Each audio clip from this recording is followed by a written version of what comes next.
We are back with Vincent Neil Emerson. He just released a self-titled album, and there's some phenomenal songs on it. You just heard High on Getting By, which is both inspiring and depressing somehow. Tell me about the difficulty you faced during the pandemic.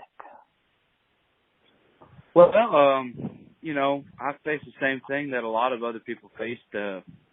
And in fact, I think I got off easy. A lot of people lost a lot during that time. So I kind of feel guilty even talking about whatever thing I went through, But, it was rough and everything, but I found a way to take care of my family and keep on moving. And we made a record, and now we're coming out of it, and we're starting to play shows again. So, I'm in a pretty positive place right now. Thank God, So going into making this album, you have the endorsements of Rodney Crowell, who produced it, and Coulter Wall, who you toured with.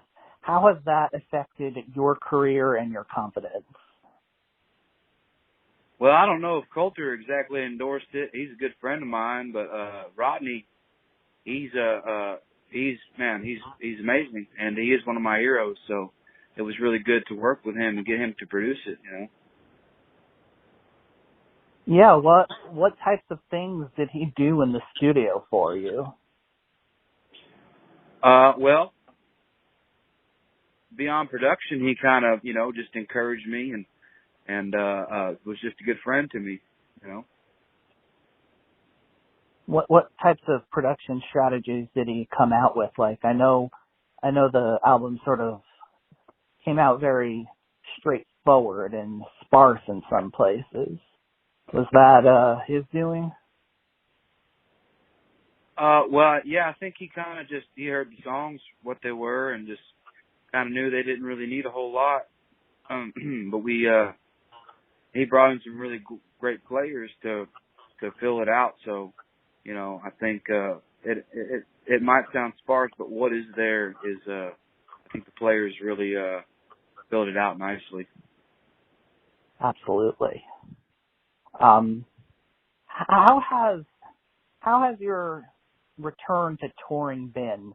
Is it somewhat different singing these more downbeat autobiographical songs versus, before when you were singing about being drunk in the Walmart parking lot and hiding from your girlfriend and stuff like that? Willie Nelson's Wall,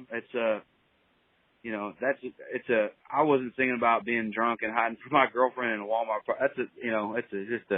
That's a story song. So, that line particularly was it's a joke about one of my uncles. But yeah, the Fried Chicken Evil Women record is a little goofier and a little more, on the humorous side of things. And coming in with this record, I'm just older now and, my songs are more serious, and I'm lucky enough to have a platform where I can share more serious songs, and people are actually starting to listen. So, Well, that is the great thing about the Texas music circuit. They are there for good songwriting. Yes, sir, for sure. You call Townes Van Zandt a huge influence on your career. You've written an album just about as stark as anything he could. So for your song choice, I'm going to go with a nice, easy category. Tell me which Van Zandt song you'd like me to play. The deeper the cut, the better. My favorite Townes Van Zandt song is a song called Rex's Blues.